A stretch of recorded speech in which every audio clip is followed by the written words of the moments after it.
Hi everyone, Elizabeth Critton here. I'm going to talk to you today about making sure that the size of the plan matches the size of the goal, specifically with activity. I mean, who here has developed a SMART plan? You know, it was measurable, achievable, it was on a time frame, and yet it didn't happen, right? I contend we not only have to have SMART goals, but SMART plans to get there. Now, before I dive in, who am I? Who's this lady? Well, I'm Elizabeth Critton, and I've gone from being a mom on welfare to someone who sold over $7 million of product in direct sales. And when I finally reached my financial objectives, I developed a passion to help others do the same. And that's when I ended up writing a book, From Knocking on Doors to Making Millions, Top Strategies for Direct Sales Success. So that being the case, I have a passion for helping people put food on their tables, and we do that with our businesses, right? And people have so many plans. I mean, they need this much money or they want this much money, whatever it is. People have these goals, and then they search everywhere to try and figure out how to make these plans. And the thing is that the plans, they can be great plans, but they don't always match the goal. Right? So let's just talk about, use some analogies about getting places, right? Because the goal is getting from where you are to where you want to be. So let's talk about as if we were traveling there, right? So if you had a goal to cross the street, you would walk. But if you lived in California and you had a goal, or let's just say you had a goal to get to the grocery store, depending on where you live, you might be able to walk, but probably you're going to take your car, right? You could get to the grocery store by walking. I could get to the grocery store by walking. It would just be like hours later, and I'd be a mess of sweat and tears, right? Because it's that far away.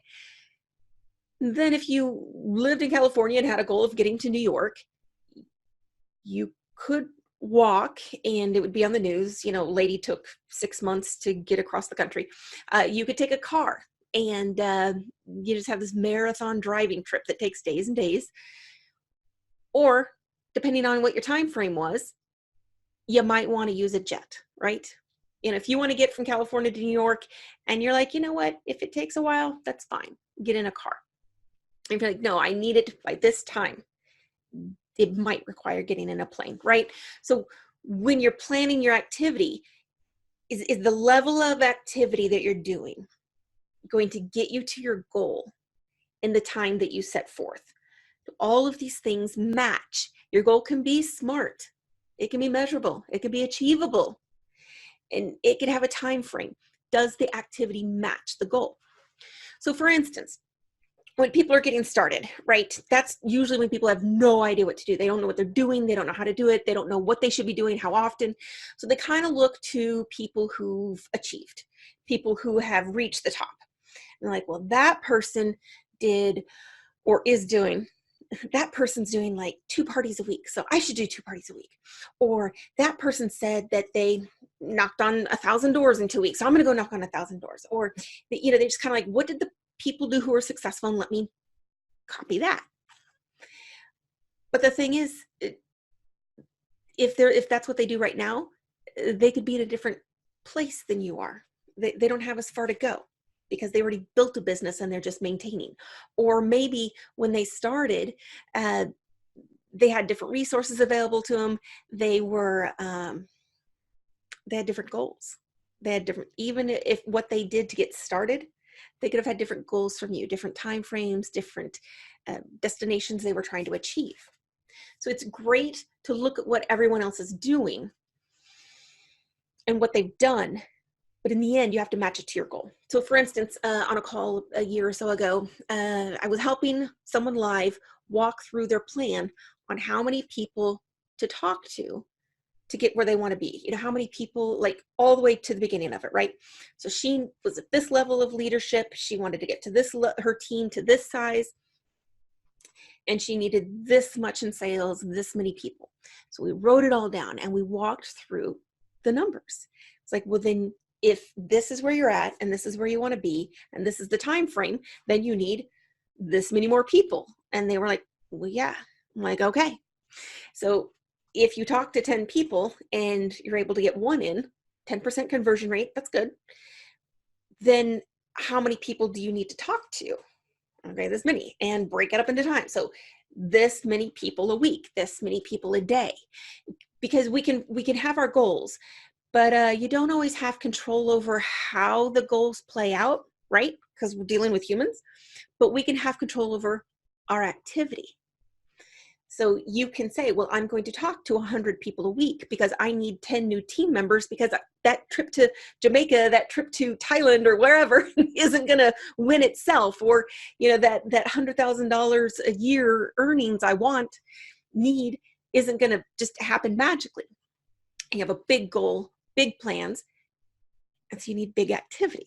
So you can control the fact that you're going to talk to 100 people a week in order to add 10 people a week to your team. And of course, as we all know, that's startup mode. I mean, eventually you're going to be talking to maybe 50 people a week and helping 50 of your team members talk to people, or that kind of, it goes from just the pure startup phase into building. And that's why you can't look at someone who's number one in the company and say, what does she do? Because she's doing so much more and building so much more. And she has a big customer base that she already built. So if she's maintaining the sales she needs to maintain, she may not have to put a lot of effort into it. Whereas if you're brand new, you're going to be building a customer base, building a team, building team members, like all of these things, right? So keeping in mind that your activity needs to match the plan to match the goal. And now some of us are ongoing. We've been plugging along for a while, maybe doing this 6 months, 2 years, 10 years. We've been doing this for a while. And either, you've been slowly growing, you've stayed the same, things have atrophied off as life has gone on, right? And you're like, okay, my life, a lot of times people make plans and goals when life changes, right? When life just continues on and everyone's plugging along is when we tend to be static in our activity. But then something happens, a baby, a grandbaby, a move, a thing, a change, something. And people decide, you know what, I need to make a change. I need more. So you could be in this kind of situation where, you have steady emails that go out. You send out emails to customers, emails to your team. Hey, don't forget to place an order. Hey, here's the new stuff. You have a pattern of behavior. And this pattern of behavior that you've been doing as you've been going about your business is getting you this result. You're like, but now I want this result. I want this out of my business. It could be ramp up the emails, ramp up the connections. But more likely, that could be possible that the current activity you're doing could be increased, but also that you fold in new activity, right? Perhaps if all your communications have been an email, you fold in phone calls. Or if you've been like, you're just real deep into the personal touch and you've been calling everyone, could be some people would prefer an email, and you fold that in. You fold in a Facebook group for your team. You fold in a Facebook group for your customers. Folding in texting, just adding new behavior, right? And most people who are in an ongoing basis aren't looking to go super high. They're like, you know what, I've been great and it's gone down and I want to go back up, or I'm here and I want to go here. Sometimes people have been playing around with that hobby for 6 years and they just get their stuff cheap and they're like, you know what, now I need it to make money. That's pretty much startup. If you've just been playing around and having fun with it and not really building anything, and now you need it to work for you, that's basically like startup mode. But if you've got a good team, you've got good customers, but you suddenly life changed, you need more, it might be that, and then there's the consistency thing. So if you've been sporadic in your activity, just for whatever reason, adding consistency, increasing current behavior, and folding in new things, folding in new activities. Because if your team keeps shrinking and you need it to keep growing, that could almost be that you need to do double, right? So if you're doing X amount and you're losing 2 people a month, but you need to be adding 2 people a month, you could almost need to double like your outreach to grow, right? And almost, it's a challenge, but to to think of yourself as being in the startup phase, to think, what if I were starting up? What if I could just, get a hold of that passion, relook at everything, relook at what I'm doing. Let's clean this up.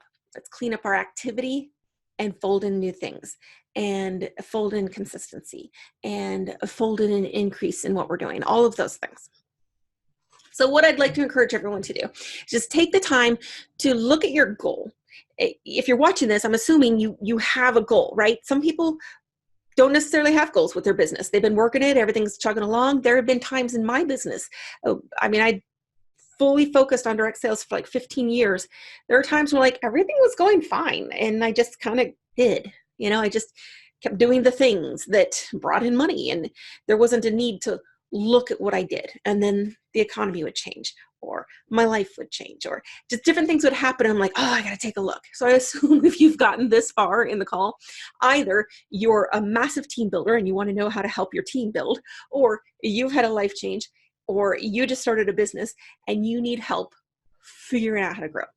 So any one of those folks, take a look at your goal, take a look at your plan, and does the activity level match, right?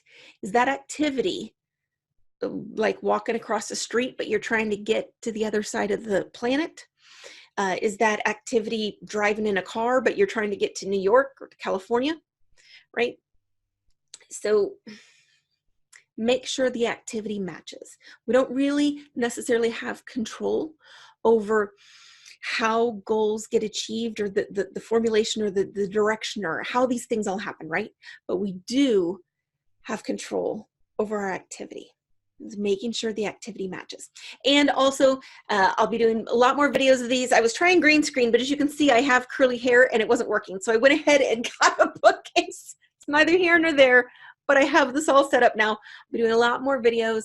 Super excited to be sharing, to be helping people grow. Nothing is nicer than to know that people are better able to pay their bills because they're growing their businesses, and anything I can do to help that makes me happy. So I'll see you in the group. Check out my book, whatever it is, however I can help you, send me a PM, let me know. All right. Thanks everyone. Bye-bye.